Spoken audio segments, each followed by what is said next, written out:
കലാഭവൻ മണിയുടെ പെങ്ങളായ നടി video leak ആയതോടെ ജീവിതം മാറി.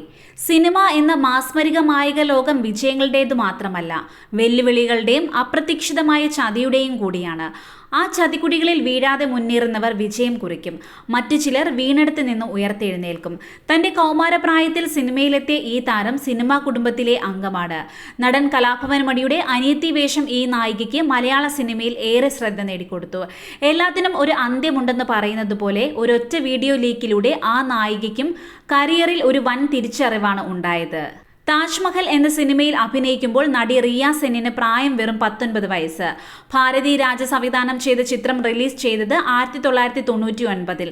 ഇന്ന് 44 വയസ്സ് പ്രായമുണ്ട് ഈ താരത്തിന്. സിനിമയിൽ വലിയ വിജയം നേടിയ ആളല്ല ഈ നടിയെങ്കിലും അവരുടെ വേഷങ്ങൾ ശ്രദ്ധിക്കപ്പെട്ടിരുന്നു. പ്രശസ്ത നടി മുൺമുൺ സെന്നിന്റെ പെൺമക്കളിൽ ഒരാളാണ് റിയ സെൻ. കലാഭവൻ മണി, മനോജ് കെ ജയൻ, പൃഥ്വിരാജ്, കാവ്യ മാധവൻ എന്നിവർ അഭിനയിച്ച അനന്തഭദ്രം എന്ന സിനിമയാണ് റിയ സെൻ മലയാളത്തിൽ അറിയപ്പെടാൻ കാരണമായ ഏക ചിത്രം. 1981 കൊൽക്കത്തയിൽ പിറന്ന റിയ സെൻ താജ്മഹൽ എന്ന സിനിമ കൂടാതെ പ്രശാന്തിന്റെ ഒപ്പം വേഷമിട്ട് ഗുഡ് ലക്ക് എന്ന ചിത്രത്തിലും അഭിനയിച്ചു. ബോളിവുഡ് അരങ്ങേറ്റ ചിത്രമായിരുന്നു സ്റ്റൈൽ. റിയ സെന്നിന്റെ പല ചിത്രങ്ങളും ബോക്സ് ഓഫീസിൽ വിജയമായിരുന്നില്ല. 2006 പുറത്തിറങ്ങിയ അപ്ന സപ്ന മണിക്ക് ശേഷം വന്ന അവരുടെ 12 സിനിമകളും പരാജയപ്പെട്ടു. അതിൽ നിന്നും കരകയറാൻ റിയ സെൻ പാടുപെട്ടു.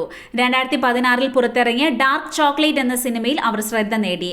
റിയ സെന്നിന്റെ കരിയറും ജീവിതവും മാറ്റിമറിച്ചത് ഒരു വീഡിയോ ആയിരുന്നു. അക്കാലങ്ങളിൽ AI ഉണ്ടായിരുന്നില്ല. MMS വീഡിയോകൾ ആ കാലങ്ങളിൽ സൃഷ്ടിച്ച ഓളം ചെറുതല്ലായിരുന്നു. റിയ സെന്നിന്റെയും അഷ്മിത് പട്ടേലിന്റെയും എന്ന പേരിൽ ഒരു MMS വീഡിയോ പുറത്തിറങ്ങി. സിനിമാ മേഖലയിൽ ഏറെ വിവാദവും കോളിളക്കവും സൃഷ്ടിച്ച വീഡിയോ ആയിരുന്നു ഇത്.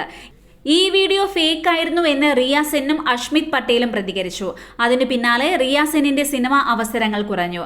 അവരുടെ വ്യക്തിജീവിതവും പ്രശ്നങ്ങളാൽ മുഖരിതമായി മാറുകയും ചെയ്തിരുന്നു.